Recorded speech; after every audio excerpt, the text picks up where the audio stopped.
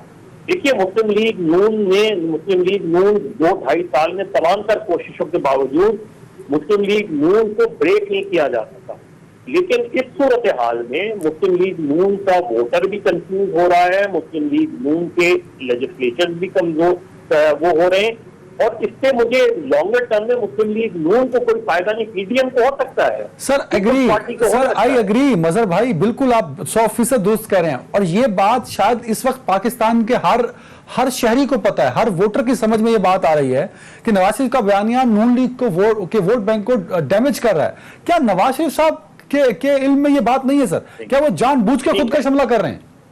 نہیں, نواز شریف صاحب کے اس کے ذہن میں بالکل ہوگی. نواز شریف صاحب کا پرابلم یہ ہے کہ انہیں یہ ظاہر ہے, یہ نظر آ رہا ہے کہ وہ اب سسٹم میں کم بیک نہیں کر سکتے. لیکن جب آپ لیڈر ہوتے ہیں, جب آپ اپنے آپ کو لیڈر کہتے ہیں, تو لیڈر بہت آگے کی دیکھتا ہے, بہت آگے کی سوچتا ہے. وہ اپنی بات کے اوپر, دیکھیے مجھے عمران خان میں بھی میں بہت نظر آتی ہے, مجھے نواز شریف صاحب میں بھی میں بہت نظر آتی ہے. ہمارے سیاسی لیڈروں میں جو میں کی بیماری ہے, اس سے بہت نقصان ہوتا ہے. ہم جماعتوں کو مضبوط نہیں کرتے, ہم اپنے آپ کو مضبوط کرتے ہیں. ہم نواز شریف صاحب اگر پارٹی کے انٹرسٹ دیکھیں تو پارٹی تو کہیں نہیں جا رہی ہے, پارٹی تو اپنی جگہ مضبوطی سے کھڑی ہوئی ہے. تو پارٹی کے لیڈر جیل گئے ہیں, نیب کے مقدمات پیش کر رہے ہیں, کھڑے ہوئے ہیں, ان کو ایک ان نیسیسری, آپ دیکھیے اگر آپ کا فوکس صرف یہ ہوتا کہ عمران خان کی بیڈ گورننس اور مہنگائی. سر ایک منٹ ہے میرے پاس آپ کے لیے. سر مجھے ایک چیز پوائنٹ بڑا کلیئر چاہیے سر آپ سے. نواز شریف کے بیانیے کو خود نون لیگ کے لوگ کس حد تک سپورٹ کر رہے ہیں سر, اور شہباز شریف صاحب کی یہ اس لمحے گرفتاری بھی مشکوک ہو گئی نا سر, کہ جب نواز شریف کا بیانیہ سخت ہو رہا ہے, چند دن پہلے شہباز شریف صاحب بالکل سائیڈ لائن ہو رہے ہیں سر, اور وہ چپ کر کے بیٹھے, انہیں نہیں باہر آنا سر. دیکھیے شہباز شریف صاحب نے اپنی جو کوشش کی مصلحت کی وہ نہیں کامیاب ہو سکی. اس لیے جی ٹی روڈ کا جب راستہ لیا تھا نواز شریف صاحب نے, تو شہباز شریف صاحب نے ان کو روکا تھا. انہوں نے کہا کہ آپ مجھے ایفرٹ کرنے دیں, تو اس کے بعد نواز شریف رک گئے تھے, لیکن اس ایفرٹ کے نتیجے میں کوئی خاطر خواہ شہباز شریف صاحب کو کامیابی حاصل نہیں ہوئی, اس لیے وہ بیک سیٹ پر چلے گئے اس وقت. لیکن اب یہ لڑائی ہے, اس میں بہت سے اہم سوالات بھی ہیں.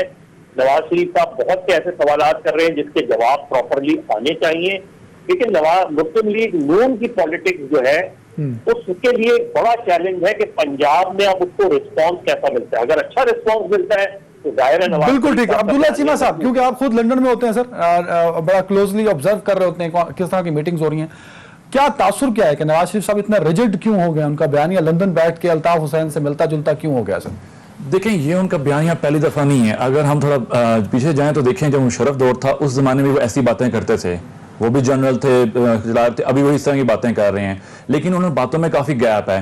جب ایکسٹینشن کا معاملہ آیا انہوں نے بالکل غیر مشروط, بالکل انہوں نے جی اجازت دی کہ ٹھیک ہے ہم آپ کے ساتھ ہیں. گزر گیا ٹائم, ابھی اب وہ ٹویٹر پہ ایکٹیو ہیں, وہ 1.5 سال سے وہ لندن بیٹھے ہیں, ٹویٹر اب بھی اویلیبل تھا, نہیں بولے. مریم نواز کافی ایسا ٹویٹر پہ ایکٹیو تھی لیکن بولتی نہیں رہی, کیوں نہیں بولتی رہی؟ ٹھیک ہے, تو یہ بیانیہ جب ان کی کوئی اور چیز نہیں چلی, اور آپ نے ایک انٹرویو دیکھا جس میں انہوں نے کہا تھا کہ ایک ٹاسک دیا کہ شہباز شریف کو ٹاسک نہیں ہوا تو ہم نے ایک اور اب ایک روڈ میپ تیار کیا ہے. تو آئی تھنک یہ بیانیہ کی حد تک کوئی نئی چیز نہیں ہے, لوگوں کو پتا ہے کہ یہ ابھی شاید یہ بک جائے, اور وہ ٹرائی کر رہے ہیں. لیکن اس میں سب سے بڑا جو ڈرا بیک ہے وہ یہ ہے کہ نواز شریف لندن بیٹھے ہیں. اس سے زیادہ جب ان کی پارٹی میں جان آئی تھی وہ تب آئی تھی جب وہ الیکشن کے دنوں میں اپنی بیٹی کے ساتھ, مریم نواز کے ساتھ پاکستان آئے تھے, تب انہوں نے وہ کہتے ہیں لیڈر والا سٹیپ لیا تھا. اب وہ وہاں بیٹھے ہوئے ہیں. اب ان کی واپسی کو چانسز ہیں لندن میں, کیا اطلاعات ہیں اس حوالے سے؟ آپ ایسے بظاہر دیکھیں یا ان کے پارٹی کے سورسز سے بات کریں تو ایسے کوئی چانسز نظر آ نہیں رہے, اور جس طرح کے وہ بیان دے رہے ہیں مجھے لگتا بھی نہیں پرسنلی طور پہ کہ وہ جلدی آئیں گے. اور وہ میڈیا سے بات کر رہے ہیں, لمیٹڈ بات کر رہے ہیں. اب کوئی بھی آپ ایون کانٹیکٹ کریں کہ جی میں نے آپ کا پورا شو کرنا ہے, نہیں بات کریں گے, کیونکہ انہیں پتا ہے کہ ابھی وہی بات کر رہے ہیں جو کرنا چاہ رہے ہیں. لوگوں کے جواب نہیں دینا چاہ رہے ہیں. جب اس طرح سٹانس لیتے ہیں تو آپ کھل کے بات کرتے ہیں کہ سوال کریں میں جواب صحافیوں سے دوں تو گا. ملتے نظر آتے ہیں ہمیں, لیکن وہ لمیٹڈ ہے, ایک دو سوال لیں گے, اپنی پسند کے جواب دیں گے. ابھی ایک نے سوال بھی کیا کہ جی آپ نے ایکسٹینشن پہ کیوں آپ نے اتنی غیر مشروط بالکل حامی بھری تھی, سوال کا جواب نہیں دیا, عمران خان کے بارے میں بات کرے چلے گئے. تو وہ سوالات وہ ایک لمٹ سوالوں کا سامنا نہیں کر رہے. یہاں بریک کا وقت ہو رہا ہے, بڑھتے ہیں بریک کی جانب.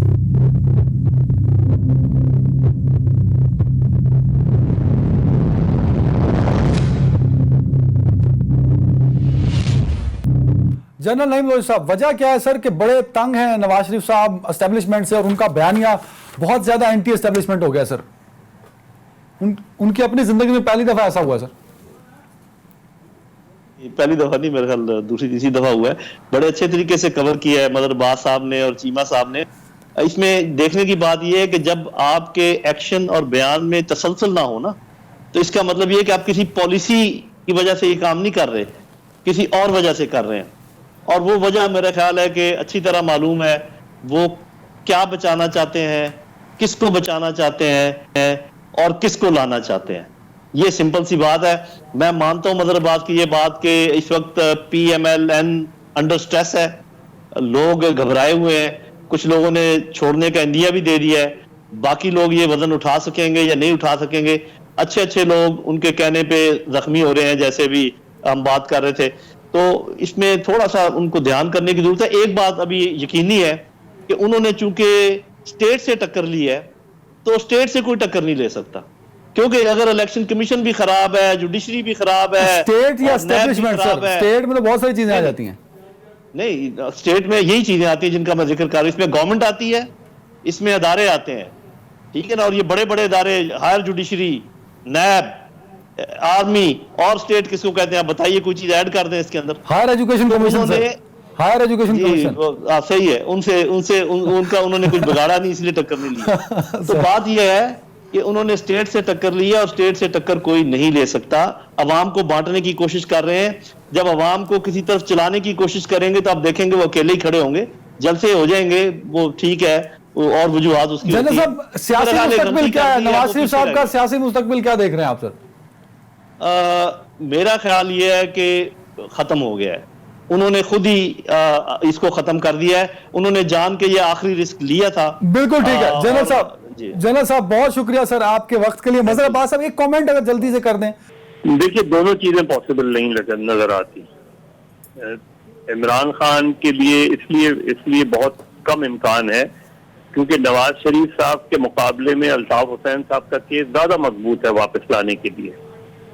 لیکن الطاف حسین صاحب کو تمام تر کوششوں کے باوجود پاکستان کی حکومت واپس نہیں لا سکی. اس کے مقابلے میں کیونکہ الطاف حسین صاحب کے خلاف تو لندن میں بھی مقدمہ چلا, لیکن وہ نہیں ہو پایا. تو نواز شریف صاحب کے لیے اس لیے جو کیسز ان کے جو ہیں اس میں تمام مقدمات کا تعلق پاکستان سے ہے, پاکستان میں چلے ہیں. اس لیے وہاں یہ بھی کہا جا رہا ہے کہ اس میں منی لانڈرنگ کا مسئلہ نہیں ہے, وہ امیگریشن والا مسئلہ ہے, ویزے کا مسئلہ ہے, وزٹ ویزے کا مسئلہ ہے.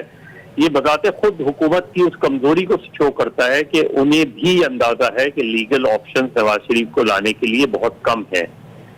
تو اس لیے تو حکومت کی سطح پہ مجھے زیادہ امکانات نہیں لگتے. ویسے تو خیر انپریڈکٹیبل. بالکل ٹھیک. میرے پاس آخری 3-4 منٹ رہ گئے. میں پاکستان کی جو پاکستان کرکٹ بورڈ ہے اس کی پرفارمنس کے حوالے سے بات کرنا چاہوں گا. مجھے یاد ہے, آپ نے بھی خبروں کا حصہ رہا, کہ جب انگلینڈ ٹیم جا رہی تھی دورے پہ تو سپانسر نہیں مل رہا تھا. پھر تو شاہد افریدی صاحب کی جو فاؤنڈیشن ہے اس سے سپانسر لینا پڑا. پھر ایک اور نجی آرگنائزیشن ہے, پرائیویٹ ادارہ, اس سے سپانسر ملنا پڑا. اس وقت پی سی بی کی جو مارکیٹنگ ٹیم ہے سر, ملینز میں تنخواہیں ہیں. ایک کی 4 ملین ہے تو دوسرے کی 2.5 ملین ہے, 5 ملین ہے. تو وہاں تنخواہیں ملینز میں ہوتی ہیں, لاکھوں میں نہیں سر. 2 ملین, 3 ملین, 5 ملین, کروڑوں روپے کی تنخواہیں لینے والا مارکیٹنگ ڈپارٹمنٹ سر, وہ جب سپانسر کی بات آتی ہے وہاں صفر ہو جاتا ہے. آج زمبابوے اور پاکستان کی سیریز ہو رہی ہے راولپنڈی میں. یہ بڑا اہم میچ ہے سر پاکستان کے لیے, کیونکہ انٹرنیشنل کرکٹ کی واپسی اسی طرح ہوگی پاکستان میں. انٹرنیشنل ٹی وی رائٹس فروخت نہیں کر سکی سر مارکیٹنگ ٹیم. میں چاہوں گا اس پہ کامنٹ عبداللہ صاحب. دیکھیں, اب ایک بہت کلچر چلتا رہا ہمارا کہ سفارش پہ لوگ رکھے جاتے رہے ہیں. جب اپنے لوگوں کو فیسیلیٹیٹ کریں گے, آپ میرٹ پہ بھرتیاں نہیں کریں گے, پروفیشنل ہائر نہیں کریں گے, تو رزلٹ آپ کو یہی ملیں گے. پہلے ایک ڈفرنٹ دور تھا تو ادھر اتنے کمپٹیشن نہیں تھا تو آپ کو مل جاتے تھے. آج تو سوشل میڈیا کا دور ہے تو لوگ ڈائیورٹ کر کے اپنی مارکیٹنگ اسٹریٹجی, تو آپ کو زیادہ ایفرٹس کرنی پڑیں گی. پہلے کافی بڑی بڑی کمپنیز کرتی رہی ہیں. بالکل ٹھیک ہے. مرزا اقبال بیگ صاحب, سر ٹائم کی کمی ہے, میں چاہوں گا کہ ڈائریکٹلی آپ رسپونڈ کر دیں. پاکستان کرکٹ بورڈ میں بیٹھی مارکیٹنگ ٹیم جن کی تنخواہیں سر ملینز میں ہیں بٹ پرفارمنس صفر ہے, وہ انگلینڈ کا ٹور ہو, وہ پاکستان زمبابوے سیریز کا میچ اور ٹی وی رائٹس کی بات ہو. سر دیکھیں مسئلہ یہ ہے کہ سفارش کی بنیاد پر لوگوں کا تقرر ہوا ہے پاکستان کرکٹ بورڈ میں. مارکیٹنگ میں جو مارکیٹنگ کے ہیڈ ہیں جن کو اب ڈائریکٹر کمرشل کا نیا نام دیا گیا ہے, ان کو تو خود نکالا گیا تھا ایک ملٹائی نیشنل سے, اور وہ اسلام آباد یونائٹڈ کے ساتھ اٹیچ تھے, وہاں ان کی مارکیٹنگ نہیں کر سکے, وہاں سے بھی فارغ کر دیے گئے. اب وہ پی سی بی کے مارکیٹنگ ہیڈ بن گئے. کچھ نہیں ہو رہا. رائٹس دیکھیں نا آپ کے, صرف انہوں نے ایک افریقن چینل سپر اسپورٹس کو بیچ کر افریقن ریجن کے لیے خوشی کے شادیانے بجانے شروع کر دیا کہ ہم نے بڑا تیر مار لیا. تو میں سمجھتا ہوں جب انکمپیٹنٹ سفارشی لوگ آئیں گے بجائے اس کے کہ وہ اہلیت کی بنیاد پر آئیں, پسند ناپسند کی بنیاد پر آئیں, تو یہی حال ہوگا. احسان مانی صاحب لگتا ہے آنکھوں پہ پٹی باندھ کے بیٹھے ہوئے, کچھ مارکیٹنگ والے نہیں کر رہے. ہم دیکھیں پاکستان کا جو اسپانسر تھا ایک مشروب ساز ادارہ, اس کا کانٹیکٹ ختم ہوا تو ان کو فکر ہی نہیں تھی کہ رینیو کرانا ہے. پاکستانی ٹیم انگلینڈ پہنچ گئی, 1.5 مہینہ ہو گیا, اس کے بعد صرف کم پیسوں پر 1 سال کے لیے کانٹیکٹ ہوا. تو اس سے ان کی آپ اہلیت کا بخوبی اندازہ لگا سکتے ہیں. نہیں مرزا صاحب, میں آپ خود ٹی وی انڈسٹری سے ہیں, ہم خود ٹی وی انڈسٹری سے ہیں. کرکٹ پر تو آپ آفس میں بیٹھتے ہیں تو سپانسرز کی لائن لگ جاتی ہے. سر اتنے نااہل ہیں کہ کرکٹ پر بھی ان کو اگر ہاکی پہ لگا دیا جائے تو دیوالیاں نکال دیں گے. وہی بات ہوئی نا کہ یہ اتنے کمپیٹنٹ نہیں ہے, یہ صرف ٹھنڈے کمروں میں بیٹھتے ہیں اور کوئی اس کے علاوہ کوئی ایکٹیویٹی نہیں ہے. اتنی بڑی انہوں نے مارکیٹنگ کی ٹیم رکھی ہوئی ہے. پچھلے برس میں فیصل آباد میں تھا, وہاں ان کے یہ ڈائریکٹر کمرشل صاحب جو تھے, جب گانا بج رہا تھا گراؤنڈ میں تو ہلکا ہلکا ڈانس کر رہے تھے. اس سے آپ اندازہ لگا لیں کہ ایک کمپیٹنٹ آدمی بجا. وہ تو پہلے ٹرانس میڈیا والے ان کو لا کر دیتے تھے سارے اسپانسر, تو یہ بیٹھ کے کھا رہے تھے. اب میرے خیال میں ٹرانس میڈیا کے ساتھ ان کا تعلق نہیں رہا. آپ دیکھیں نیشنل T20 میں اسپانسر نہیں لا سکے, 1-2 اسپانسر میچ کے لیے اسپانسر نہیں لا سکے. ابھی زمبابوے کی سیریز میں 4-5 اسپانسرز ہیں. تو اس سے ان کی اہلیت کا اندازہ لگا سکتے ہیں. بس جسے پیا چاہے وہی سہاگن والی بات ہے. ان کو اسی لیے رکھا گیا ہے میرے خیال میں کہ تنخواہ لیتے رہو اور موجے کرتے رہو. مرزا صاحب کیا پرائم منسٹر کے نالج میں ہے, کیونکہ وہ تو خود کرکٹر ہے, ان کو پتا ہے اسپانسر کی کتنی ویلیو ہوتی ہے کسی بھی سپورٹس میں, خاص طور پہ کرکٹ میں. پرائم منسٹر کی نالج میں تو ہونا چاہیے. اور آپ دیکھیں نا وسیم خان صاحب کو امپورٹ کر کے لائے ہوئے ہم لوگ, پھر احسان مانی صاحب ماشاءاللہ 75 برس کے ہو گئے, انگلینڈ واپس چلے جائیں گے. تو پرائم منسٹر صاحب کی نالج میں تو ہونا چاہیے کہ کتنے نااہل لوگ بیٹھے ہوئے ہیں. ہر کوئی ٹویٹ کرتا ہے, میں بھی ٹویٹ کر رہا ہوں, اخبارات میں خبریں چھپ رہی ہیں, تو پھر یقیناً ان کو پتہ تو چلنا چاہیے نا پرائم منسٹر کو کہ کس طرح کے لوگ جو ہے وہ وہاں پر بیٹھے ہوئے ہیں. اچھا سر, یہ بھی بتائیے گا کہ اگر اسی طرح کی مارکیٹنگ کرتے رہے یہ مہان مارکیٹنگ ایکسپرٹس, تو کرکٹ کا مستقبل کیا دیکھتے ہیں سر آپ؟ وہ آپ نے جو ہاکی کی بات کی تو اس کا ہاکی سے بھی بدتر حال ہو جائے گا کرکٹ کا, کیونکہ آپ 1.25 ارب روپے ڈومیسٹک سیزن پہ خرچ کر رہے ہیں. ڈومیسٹک کا کوئی اسپانسر نہیں. قائد اعظم ٹرافی کے میچز ٹیلی ویژن پر دکھائے جا رہے ہیں. قائد اعظم ٹرافی کے میچز میں گراؤنڈ میں ہورڈنگز نہیں ہے, جو میچ لگی ہوئی ہے پی سی بی کی میچ لگی ہوئی ہے. تو اس سے آپ اندازہ لگا لیں کہ یہ ڈومیسٹک کو بھی نہیں بیچ سکتے, انٹرنیشنل کو بھی نہیں بیچ سکتے, تو یہ کریں گے کیا؟ یہ آپ بالکل آپ نے ویلڈ کوسچن ریز کیا کہ پھر پاکستان کرکٹ کا حال جو ہے ہاکی جیسا ہو جائے گا. میرے صاحب آخری کامنٹ کر دیجیے گا. وسیم خان صاحب تو بڑی اچھی انگریزی بولتے ہیں, وہ سوٹ ووٹ پہنا ہوتا ہے انہوں نے, ہم تو سمجھ رہے تھے کہ بڑی ڈیولپمنٹ ہوگی, آسٹریلیا کا سسٹم آ جائے گا, ڈومیسٹک کلب سب بے تحاشا پیسہ آ جائے گا یہاں. وہ تو کچھ نہیں کر سکے سر.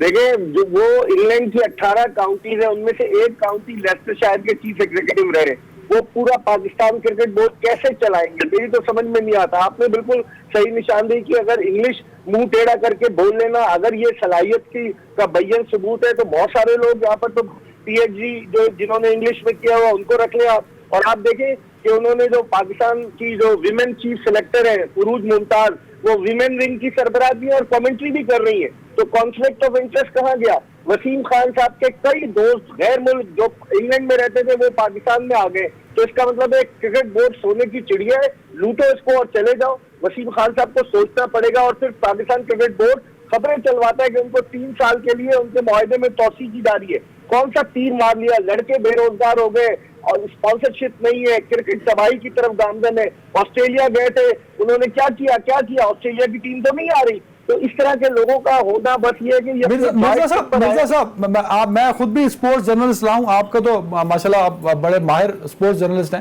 یہ وسیم خان صاحب کو لایا کون سر, کس کی کہنے پہ پاکستان آئے, کیوں آئے؟ دیکھیں دو تین ٹانکے ملتے ہیں. ٹانکے وسیم خان کے, ایک تو احسان مانی صاحب کے ساتھ ان کی اچھی انڈرسٹینڈنگ تھی, دوسرے وزیر اعظم کے جو مشیر ہیں برائے اوورسیز پاکستانی زلفی بخاری, ان سے بھی ان کے تعلقات ہیں. تیسرے پرائم منسٹر کے جو ان کو کیب میں لے کے گھومتے تھے اکرم ڈرائیور, ان کا بیٹا بھی ان کا دوست ہے. تو کہیں نہ کہیں ڈانڈے جا کر ملتے ہیں وسیم خان صاحب کے, ورنہ ایسے کیسے ہو سکتا ہے؟ اور کسی کاؤنٹی کا چیف ایگزیکٹو تو آج تک نہیں آیا پاکستان, وسیم خان کہاں سے آ گئے؟ تو پاکستان میں آپ کو پتا ہے سفارش کی بنیاد پر تقرر ہوتا ہے, پسند ناپسند کی بنیاد پر. تو یہ اچانک اوپر سے کود پڑے, اپنا بیگ اٹھائیں گے, پاکستان کرکٹ کی تباہی کر کے یہ وطن واپس لوٹ جائیں گے. بہت شکریہ مرزا اقبال بیگ صاحب, عبداللہ چیمہ صاحب اور دیگر مہمان جو آج پروگرام کا حصہ تھے. اللہ حافظ.